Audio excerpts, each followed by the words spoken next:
तो चलिए इसकी शुरुआत एक सीधे सवाल से करते हैं।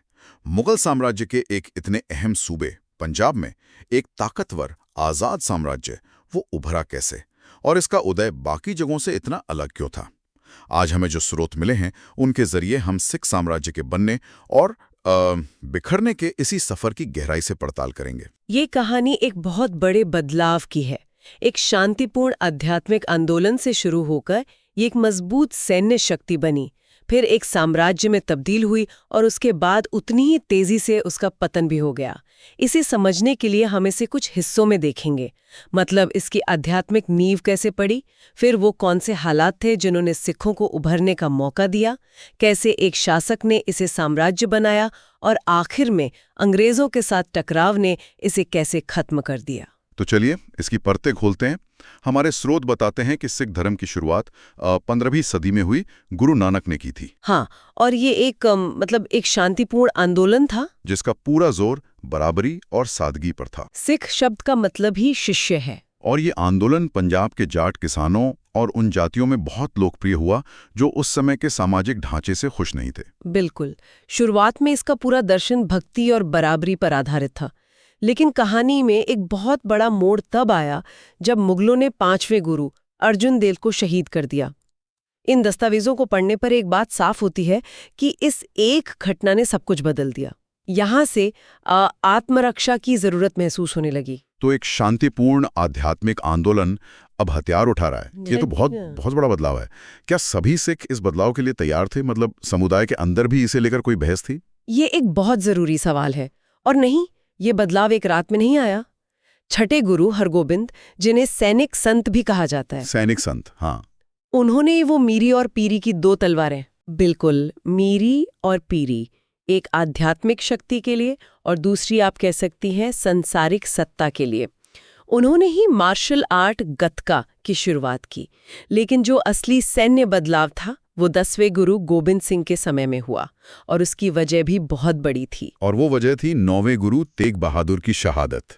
हाँ, जब औरंगजेब ने गुरु तेग बहादुर को इस्लाम कबूल न करने पर शहीद करवा दिया, तो ये साफ हो गया कि अब सिर्फ आत्मरक्षा काफी नहीं होगी। इसी के जवाब में गुरु गोबिंद सिंह ने 1699 में खालसा की स्थापना की। खालसा ये सिर्फ एक सेना नहीं थी, बल्कि सेना से भी बढ़कर ये सिख समुदाय को एक नई संगठित सैन्य पहचान देने का तरीका था। अच्छा। खालसा के वो जो 5 प्रतीक हैं, केश, कंघा, कड़ा, कठेरा और कृपाण, वो इसी नई पहचान का हिस्सा बने। ये एक तरह से ऐलान था कि अब सशस्त्र प्रतिरोध जरूरी हो गया है। गुरु गोविंद सिंह के बाद गुरु परंपरा समाप्त हो गई और उन्होंने गुरु ग्रंथ साहिब को ही अगला गुरु घोषित कर दिया। लेकिन राजनीतिक नेतृत्व का क्या हुआ? यहां से कहानी बंदा बहादुर की तरफ मुड़ती है। बंदा बहादुर ने गुरु गोबिंद सिंह के आशीर्वाद से मुगलों के खिलाफ एक जबरदस्त विद्रोह छेड़ा। 8 साल तक उन्होंने मुगल सेना को चैन नहीं लेने दिया। लेकिन यहाँ एक दिलचस्प बात है जो इन रिकॉर्ड्स में दिखती है, वो है सिख समुदाय के अंदर के मतभेद। अच्छा। कुछ सिख नेता उनके नेतृत्व से सहमत नहीं थे और वो मुगलों से जा मिले। इसी फूट की वजह से बंदा बहादुर की ताकत कमजोर पड़ी और आखिरकार उन्हें भी पकड़कर शहीद कर दिया गया। तो बंदा बहादुर के बाद तो सिख आंदोलन लगभग खत्म हो गया होगा? ऐसा लगता तो है, लेकिन यहाँ बाहरी घटनाओं ने सिखों के लिए एक ऐसा मौका बना दिया जिसकी किसी ने कल्पना भी नहीं की थी। 18वीं सदी आते आते दिल्ली में मुगल सत्ता बहुत कमजोर हो चुकी थी, और तभी ईरान से नादिर शाह और फिर अफगानिस्तान से अहमद शाह अब्दाली के हमले हुए। हाँ। इन हमलों ने पंजाब में मुगल शासन की कमर ही तोड़ दी। उन्होंने सिर्फ लूटपाट नहीं की, बल्कि पूरे प्रशासनिक ढांचे को तहस नहस कर दिया। एक मिनट, उस वक्त तो मराठे भी उत्तर भारत में एक बहुत बड़ी ताकत थे। जब मुगल कमजोर हुए तो उन्होंने पंजाब में इस खाली जगह को भरने की कोशिश क्यों नहीं की? बहुत अच्छा सवाल है। उन्होंने कोशिश की थी, लेकिन 1761 में पानीपत के तीसरी लड़ाई में अहमद शाह अब्दाली ने मराठों को इतनी बुरी तरह हराया कि उत्तर भारत में उनका प्रभाव लगभग खत्म हो गया। तो इस एक हार ने सिखों के लिए दरवाजे खोल दिए। बिल्कुल, मैदान पूरी तरह साफ कर दिया। जब अब्दाली वापस अफगानिस्तान गया तो पंजाब में कोई ऐसी बड़ी ताकत बची ही नहीं जो हुकूमत कर सके। एक पावर वैक्यूम बन गया था। और इसी पावर वैक्यूम को, इसी खाली मैदान को भरने के लिए मिसलें सामने आईं। सही कहा। और इन मिसलों को सिर्फ लड़ाकों का झुंड समझना गलत होगा। ये 12 अलग अलग सिख समूह थे जो रिश्तेदारी और इलाके पर आधारित थे, जैसे भंगी मिसल, एलवालिया मिसल और सूकरचकिया मिसल। अच्छा। ये अपने अपने इलाके में एक छोटी मोटी सरकार की तरह काम करते थे। वो टैक्स वसूलते थे जिसे राखी कहा जाता था। राखी मतलब उस इलाके के लोगों को बाहरी हमलावरों से बचाने के बदले लिया जाने वाला कर। ये एक ऐसी व्यवस्था थी जिसमें ताकत किसी एक के हाथ में नहीं थी, बल्कि अलग अलग सरदारों में बंटी हुई थी। लेकिन ये बहुत असरदार थी। तो एक तरफ मुगल कमजोर हो रहे हैं, अफगान आकर चले गए, और पंजाब में ये मिसलें अपनी अपनी ताकत बना रही हैं। ये तो पूरी तरह अराजकता जैसा लगता है। इस बिखरी हुई ताकत को किसी ने तो एकजुट किया होगा। हाँ, और वो शख्स था रणजीत सिंह, सुकरचकिया मिसल का सरदार। और वो सिर्फ 19 साल का था जब उसने 1799 में लाहौर पर कब्जा किया। सिर्फ 19 साल का? जी, यहीं से कहानी पूरी तरह बदल जाती है। उसने देखा कि ये मिसलें आपस में ही लड़ रही हैं और उसने कूटनीति और सैन्य ताकत दोनों का इस्तेमाल करके उन्हें एक एक करके अपने झंडे के नीचे लाना शुरू किया। 1802 तक अमृतसर पर भी उसका कब्जा हो गया और उसने एक संगठित साम्राज्य की नींव रख दी। हमारे स्रोत उन्हें शेरे पंजाब कहते हैं। और इसकी वजह सिर्फ उनकी बहादुरी नहीं थी, बल्कि उनकी दूरदर्शिता थी। लेकिन जैसे जैसे रणजीत सिंह का साम्राज्य फैल रहा था, दक्षिण में एक और बड़ी ताकत बढ़ रही थी, ब्रिटिश ईस्ट इंडिया कंपनी।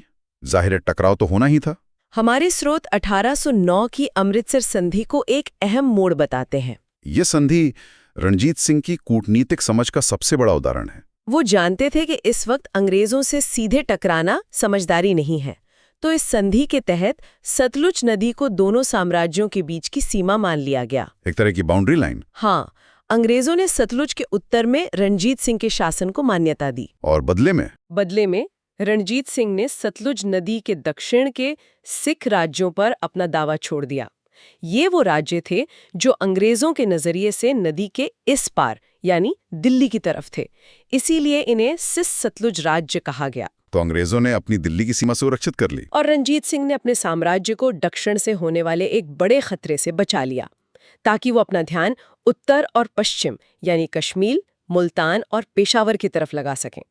ये एक, आप कह सकती हैं, एक रणनीतिक समझौता था। उनके प्रशासन के बारे में भी बहुत कुछ कहा जाता है, खासकर उनकी सेना और उनकी धर्मनिरपेक्ष नीति के बारे में। उनका प्रशासन उस दौर के हिसाब से बहुत आधुनिक था। उन्होंने अपनी सेना को यूरोपीय तरीके से ट्रेनिंग देने के लिए फ्रांसीसी और इतालवी अफसरों को नौकरी पर रखा था। हाँ, मैंने पढ़ा है, जॉन फ्रांसवा अलार्ड और पोलो अबिटाबिल जैसे नाम। बिल्कुल। और उनकी सेना में सिर्फ सिख नहीं थे, बल्कि बड़ी संख्या में गोरखा, पठान, बिहारी और पंजाबी मुसलमान भी शामिल थे।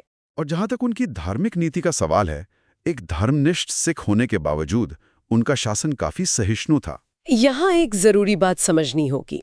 रणजीत सिंह का शासन सिर्फ नैतिक रूप से सहिष्णु नहीं था, ये एक सोची समझी राजनीतिक रणनीति थी। वो जानते थे कि कश्मीर से लेकर पेशावर तक फैले इस विशाल साम्राज्य को सिर्फ सिखों के दम पर नहीं चलाया जा सकता। सही बात है। इसलिए उनके विदेश मंत्री फकीर अजीजुद्दीन एक मुसलमान थे और उनके सबसे ताकतवर जनरलों में डोगरा हिंदू भी थे। ये दिखाता है कि उनके लिए काबिलियत धर्म से कहीं ज्यादा मायने रखती थी और यही उनके साम्राज्य की असली ताकत थी। उन्होंने इतना शक्तिशाली साम्राज्य बनाया, लेकिन सबसे हैरान करने वाली बात यह है कि 1839 में उनकी मृत्यु के महज 10 साल के अंदर ये पूरा साम्राज्य ताश के पत्तों की तरह ढह गया। आखिर गलती कहाँ हुई? पतन आश्चर्यजनक रूप से बहुत बहुत तेज था। इसके बीज रणजीत सिंह के आखिरी सालों में ही पड़ गए थे। अंग्रेजों का दबाव बढ़ रहा था और उन्हें 1838 में एक त्रिपक्षीय संधि पर दस्तखत करने के लिए मजबूर किया गया। ये कौन सी संधि थी? यह संधि अंग्रेजों और अफगानिस्तान के भगोड़े शासक शाह शुजात के साथ थी, जिसने ब्रिटिश सैनिकों को काबुल पर हमला करने के लिए पंजाब के रास्ते से गुजरने की इजाजत दी। ये उनकी घटती ताकत का साफ संकेत था। और उनकी मृत्यु के बाद तो हालात बेकाबू हो गए। उनके मृत्यु के बाद अराजकता फैल गई। यह सिर्फ कमजोर उत्तराधिकारियों की कहानी नहीं है, बल्कि एक जहरीले सत्ता संघर्ष की कहानी है। उनके बेटे खड़क सिंह की जल्दी ही मृत्यु हो गई और फिर उनके बेटे नौनिहाल सिंह की भी एक रहस्यमयी दुर्घटना में मौत हो गई, जिसे कई लोग साजिश मानते हैं। बिल्कुल। दरबार 2 बड़े गुटों में बंट गया था।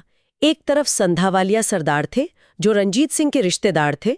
और गद्दी पर अपना हक समझते थे। हाँ, और दूसरी तरफ जम्मू के 3 डोगरा बंधु, जो बहुत चालाक और ताकतवर हो गए थे। इसके अलावा एक तीसरी और सबसे खतरनाक ताकत उभर आई थी, खुद खालसा सेना। सेना? वो कैसे? रंजीत सिंह के बाद सेना को कंट्रोल करने वाला कोई नहीं था। सेना की पंचायतें खुद फैसले लेने लगीं। वो जिसे चाहती गद्दी पर बैठाती और जिसे चाहती हटा देती। मतलब सेना ही सरकार चला रही थी एक तरह से। आप ऐसा कह सकते हैं। उन्होंने अपने वेतन बढ़वा लिए और दरबार के मामलों में सीधे दखल देने लगीं। हत्याओं, धोखेबाजी और अविश्वास के इस माहौल ने पंजाब को अंदर से पूरी तरह खोखला कर दिया और बाहर बैठे अंग्रेज बस इसी सही मौके का इंतजार कर रहे थे। और उन्होंने उस मौके का पूरा फायदा उठाया। उन्होंने 1845 में पहला आंग्ल सिख युद्ध छेड़ दिया।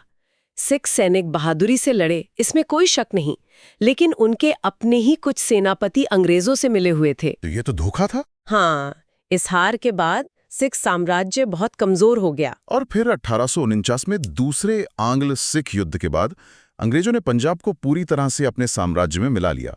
दशकों की मेहनत से बना एक संप्रभु राज्य खत्म हो गया। तो आज हमने एक आध्यात्मिक आंदोलन से एक शक्तिशाली साम्राज्य बनने और फिर उसके इतनी तेजी से पतन के सफर को समझा।